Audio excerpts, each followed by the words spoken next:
Is it on? Yeah.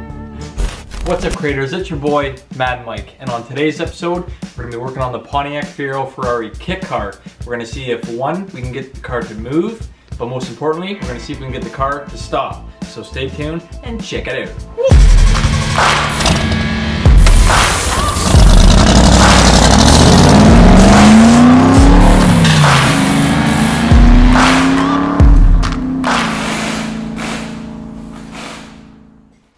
Alright guys and girls, so we are back working on the Pontiac Fiero Ferrari KitCar. We recently sprayed the engine with black, satin black, high heat paint. We just put in a fresh battery and finally got the car fired up, running under its own power. So that's a bonus. But today's episode, the big thing that we're trying to do is getting the car to stop. So the rear brakes, if you're a Fiero owner or just a car owner, you know that brakes like to lock up over time. My rear brakes, when I went around the block the other day, started to lock up on me. When I touched the rim, it was scorching hot. So I knew I had an issue either with the caliper, the brake lines, or the rotor. I tore everything apart and found out that my caliper was the issue. So I got brand new brake pads, brand new caliper, fully rebuilt. We hooked up all the lines. We're about to bleed the brakes, and then we'll pull the car outside and see if it'll stop. Which I hope it does, because that means that we can finally take it out for a good test drive and see how the car runs. So as you can see here, the axle moves freely, which is good, but before, with the wheel off, I couldn't even turn this. The brakes were just grabbing. The e-brake cable on these cars is kind of a pain in the ass. The way that they operate, they have a screw in on the piston, so they're kind of finicky to bleed and to work on these brakes. I really don't like them, but I finally figured out how to do it without the proper tool, and we put everything back together. I got the e-brake moving freely. I'll have to adjust it later, but for now, I just want to make sure that the brake grabs the rotor and then releases, so that the wheel doesn't heat up and the rotor spins freely on the axle. So we'll do a little walk around of the car here. If you're new to the channel, again, this is a replica of a Ferrari Koenig Testarossa. We got a custom chassis mount wing on it. Again, we just sprayed the engine bay. We got the rear diffuser that we custom built on it. So my beautiful girlfriend's getting the shot as usual. We got some other cool stuff in the shop. My brother's custom cafe racer, and then we got my cruiser out there that I've been building. So while we're looking at this one here, if you guys haven't seen this yet and you guys want to know more about this, I can do a separate vlog on this bike. It's a 1994 Kawasaki Vulcan 750. It's got a lot of trick stuff on it, so if you want to see a video on this build, then let me know. Drop a comment.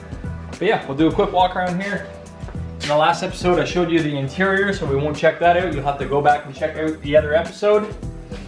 The one thing that we're gonna have to do, babe, is try to figure out how we can get underneath the hood, because this is a flip front end and the hood popper sticks and is very finicky.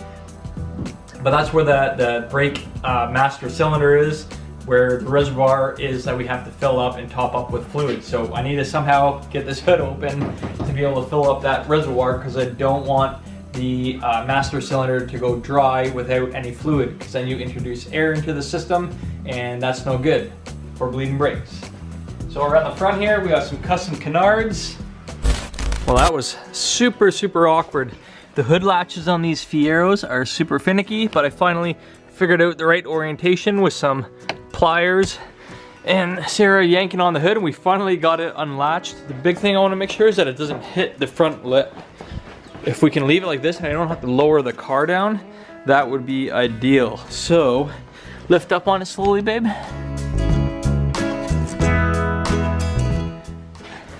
We might have enough room to get to that right there. So let's go ahead, we'll block this up like this without lowering the car down on the back end, and we should be able to get access to our master cylinder to top that up with brake fluid.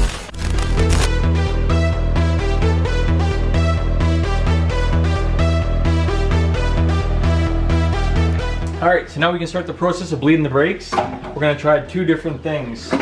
First, I got my vacuum system, so I'll try to suck out whatever old fluid I can, and then I'll get Sarah to hop in the car and start doing the whole procedure of pumping the brake, holding it while I crack the nipple. I said nipple. And yeah, we'll just keep doing that over and over again until we finally get good brake pressure, and then we can pull the car out and see how that works. But the way that this works is you hook one end up to the nipple on the caliper, you hook the other end up to a cup, just like that. And then when you have your pump, it's vacuum operated, so when you pump this, it'll suck all the fluid through the line, you crack the nipple, and then you'll start seeing your old fluid coming through and your fresh fluid filling up into the reservoir. So let's go ahead and start with this, and then we'll hop in the car and do it the old-fashioned way and see if the car will drive out of the shop, but most importantly, stop.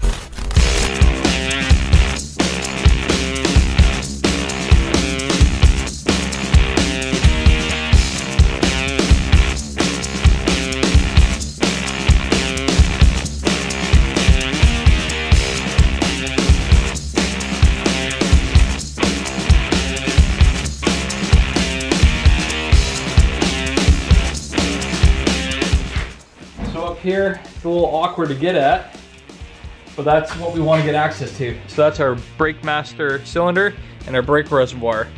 So we're going to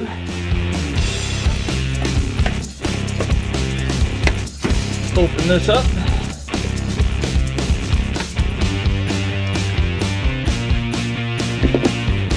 And we got really dirty fluid in there right now. Really should flush the whole line out. Okay, so what we're gonna do, you can see how our bottle's empty right now.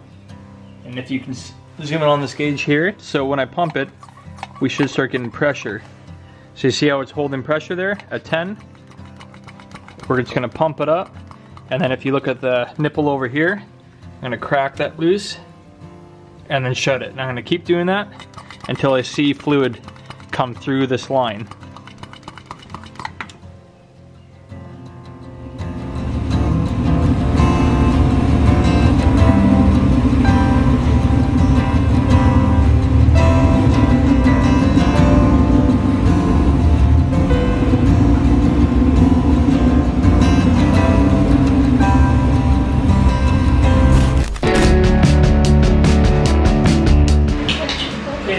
Pump the brake pedal 3 times and then hold it forward. Let me know. See if they say hold it when you're holding. Hold it. Okay, do it again.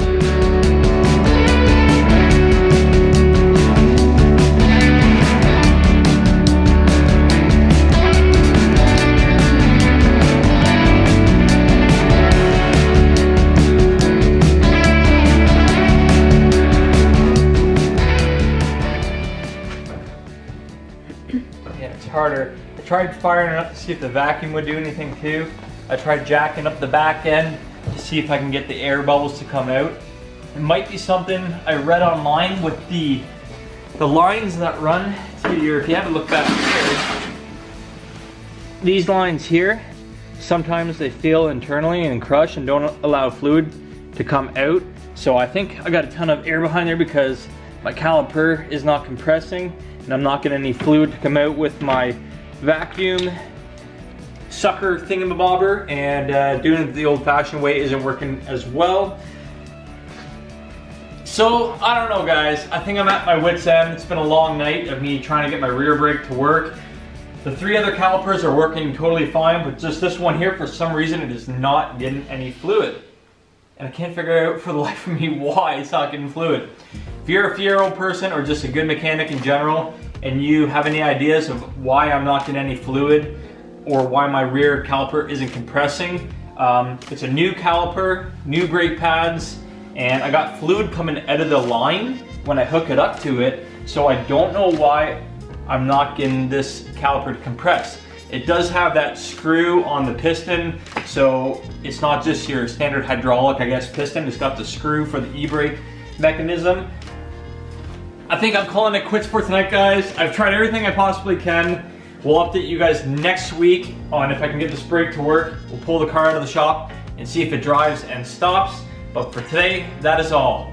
Thanks for watching. Make sure to leave a like, subscribe. I'll catch you guys next time. Ciao, ciao.